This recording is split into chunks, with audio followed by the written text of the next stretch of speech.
अब गीता अध्याय नंबर 15 का ही अब तीसरे में स्पष्ट किया है कि इस संसार वृक्ष का रूप जैसा कहा है वैसा यहाँ विचार काल में, अर्थात जो गीता ज्ञान दाता भगवान कह रहा है कि मैं तुझे जो ज्ञान दे रहा हूँ, तेरा मेरा जो डिस्कस चल रहा है, मैं इसको पूर्ण रूप से नहीं बता सकता। गीता ज्ञान दाता कह रहा है कि जो तेरा मेरा विचार विमर्श चल रहा है, मैं तुझे जो ज्ञान दे रहा हूँ, इसमें मैं संसार रूपी वृक्ष की पूरी सृष्टि रचना के विषय में नहीं बता सकता, क्योंकि मुझे इसकी स्थिति का ऊपर और नीचे का विशेष ज्ञान नहीं है। ना इसकी मुझे प्रारंभ का पता है और ना इसके अंत का, क्योंकि काल भगवान ने परमात्मा ने पहले सृष्टि रच रखी थी कबीर जी ने, उसके बाद इसकी उत्पत्ति हुई थी, उसके बाद इसको वहां से निकाल दिया गया। ये पूर्ण रूप से उस लोक से भी परिचित नहीं है, वो कितना विस्तृत है।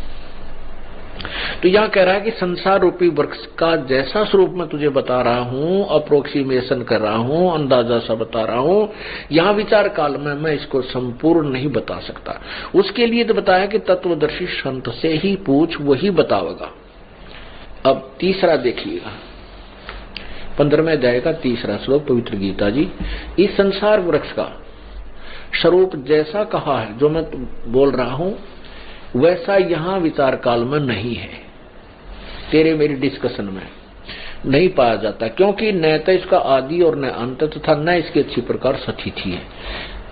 इसके कहता मुझे इसकी पूर्ण रूप से ज्ञान नहीं है, स्थिति का मुझे ज्ञान, इसलिए इस सो विरोध मूलम, सो संस्कृत देखेंगे, सो विरोध मूलम, यानी इस दृढ़ मूल वाले, क्योंकि सतलोक ऊपर जो जड़ है वो अविनाशी परमात्मा है और उसकी जड़ जो है वो अविनाशी है, दृढ़ है, वो कभी नष्ट नहीं होती, इसलिए सुविरुद्ध दृढ़, सुविरुद्ध मूलम, अहमता ममता नहीं, अति दृढ़ मूल वाले संसार रूपी पीपल के वृक्ष को दृढ़, ये देखो ना, दृढ़ेन असंग शस्त्रेन छित्वा, इस दृढ़ेन माने दृढ़ेन असंग शस्त्रेन, दृढ़ेन का अर्थ होता है कि जो बिल्कुल अटल ज्ञान हो, उस तत्व ज्ञान रूपी उस दृढ़ शस्त्र के द्वारा। अब हमने लोहा काटना है, लकड़ गेल काटना तो कैसे कटेगा, वो तो लोहे से लोहा ही काटा जाएगा, दृढ़ उससे भी दृढ़ हो। तो ऐसे इस उलझी हुई संसार सृष्टि तत्व ज्ञान रूपी आध्यात्मिक ज्ञान रूपी उलझी हुई गुत्थी को इस संसार इस दृढ़ शस्त्र के द्वारा, तत्व ज्ञान रूपी शस्त्र से इसको काट के, इनको यानी तत्वदर्शी संत के पास जाकर इस उलझी हुई गुत्थी को समझकर,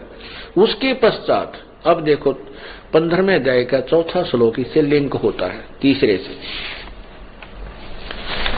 ये देखिएगा, ये संबंधित है चौथा श्लोक। उसके पश्चात यानी तत्व ज्ञान को समझने के पश्चात, तत्व ज्ञान तत्वदर्शी संत से प्राप्त करने के पश्चात, उस परम पद तत्पदम, उस परमेश्वर के परम पद होना चाहिए, उस परम पद रूप परमेश्वर को भली भांति खोजना चाहिए, जिसमें गए हुए पुरुष फिर लौटकर संसार में नहीं आते, और जिस परमेश्वर से पुरातन संसार रूपी वृक्ष की प्रवृत्ति विस्तार को प्राप्त है, अर्थात जिसने संसार रूपी वृक्ष की सृष्टि की रचना की है, जिस परमात्मा ने, उसी आदि पुरुष नारायण की मैं शरण हूं। गीता ज्ञान दाता कहता मैं भी उसी की शरण में हूं। इस प्रकार दृढ़ निश्चय करके उस परमेश्वर का मनन और निधिध्यासन करना चाहिए।